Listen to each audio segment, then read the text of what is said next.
The champagne cork popped like a gunshot, the sound ricocheting off the kitchen tiles.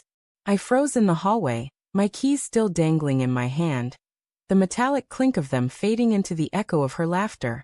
Claire's voice, bright and unguarded, spilled from the dining room, laced with a joy I hadn't heard in years. "To freedom," she toasted, her words slurring into a giggle. My stomach twisted, a cold knot tightening as I edged closer, the floorboards creaking under my weight. The house smelled of her perfume, jasmine and betrayal, and the faint fizz of champagne hung in the air like a taunt. I hadn't meant to come home early. The office had let us out ahead of schedule, a rare gift on a Friday. I'd imagined surprising her, maybe rekindling something with takeout and a bottle of her favorite Merlot. Instead, I stood in the shadows of our own home, an intruder in my own life, listening to her clink glasses with someone whose low chuckle sent a shiver down my spine. It wasn't just her voice. It was his. Deep, familiar, and wrong.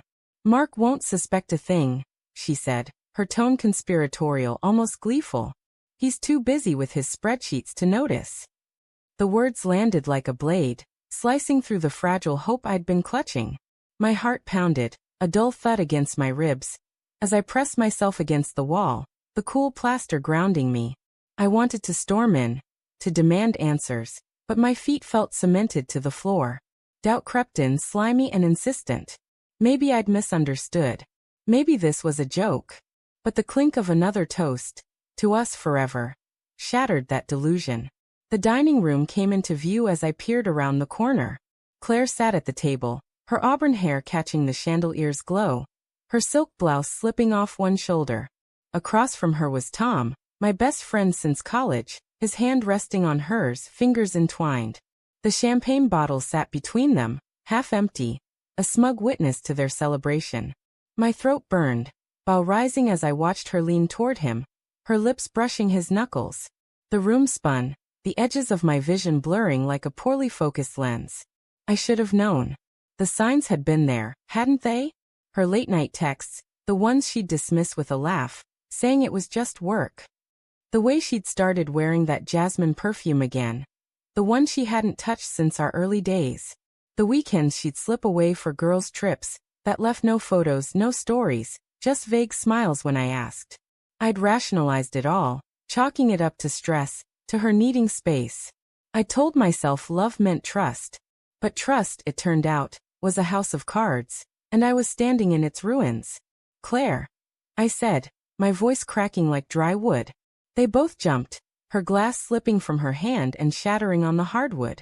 The sound was deafening, a jagged edge to the silence that followed. Her eyes widened, green and glittering with panic, then softened into something calculated, almost pitiful. "Mark," she stammered, "you're home early." Tom stood, his chair scraping back, his face a mask of guilt and defiance. "Buddy, let's talk," he started, but I cut him off with a raised hand. My pulse roared in my ears, drowning out the world. I wanted to scream, to throw the table across the room, to erase the image of them together. But all I could do was stand there, my hands trembling, my heart a raw, bleeding thing. "Why?" The word tore out of me, low and guttural. Claire's lips parted, but no sound came.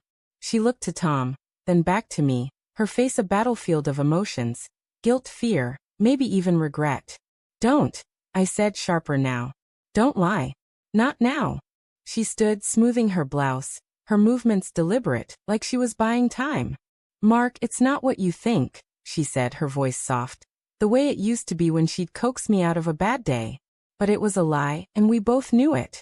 The air felt thick, charged with the weight of unspoken truths. I could smell the champagne, sharp and sour, mingling with the wax of the candles flickering on the table. "Not what I think." I laughed, a bitter, broken sound. "You're toasting to freedom. To us forever. With him." I jabbed a finger at Tom, who flinched but didn't look away. His silence was louder than any confession. Claire took a step toward me, her hands outstretched, but I backed away. "It just happened," she said, her voice breaking. "I didn't mean to hurt you. I still love you, Mark, I swear." Love. The word felt like a slap. I wanted to believe her, to cling to the life we'd built.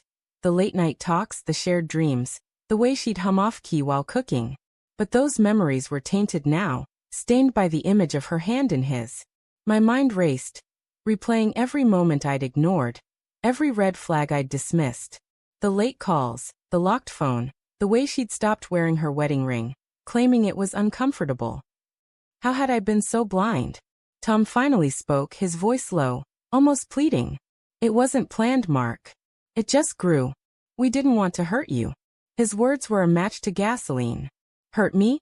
They'd gutted me, carved out everything I thought was real, and left it bleeding on the floor. Then why the champagne? I spat, my voice rising. Why the toast? You're celebrating my pain. Claire's face crumpled, tears spilling down her cheeks, but I couldn't tell if they were real or another performance. My chest ached, a hollow, gnawing pain that made it hard to breathe. I was going to tell you, she whispered. I filed for divorce this morning. I thought it was better this way. The room tilted. Divorce. The word was a sledgehammer, smashing what little remained of my world. I stumbled back, gripping the doorframe, the wood biting into my palm. My mind screamed at me to fight, to beg, to rage, but all I could see was that champagne bottle, mocking me with its half-empty promise of their future. Then I remembered. The safe in my office. The papers I'd found last week, tucked in her drawer, bank statements, transfers to an account I didn't recognize. I'd thought it was a mistake, a clerical error. But now clarity hit like a freight train. She wasn't just leaving me. She was planning to take everything. You thought you'd won, I said, my voice eerily calm. Claire froze, her tears stopping as if on cue. Tom's eyes narrowed, sensing the shift. You thought you'd drain me dry and walk away with him. I stepped forward, my gaze locked on hers. But I found the accounts, Claire. I've already frozen them. Her face went pale, the color draining like water from a broken glass.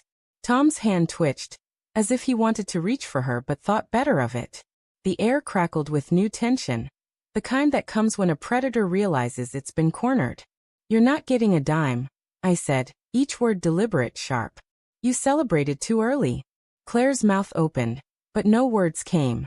For the first time, she looked small, stripped of her confidence, her charm. Tom shifted, his jaw tight, but he said nothing. The silence was heavy, suffocating, as the reality of their betrayal, and their failure, settled over us all.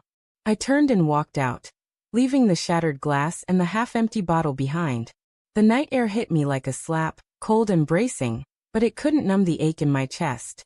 I didn't know what came next, revenge, forgiveness, or just surviving. But as I stepped into the dark, one truth burned clear. They'd underestimated me. And that was their biggest mistake.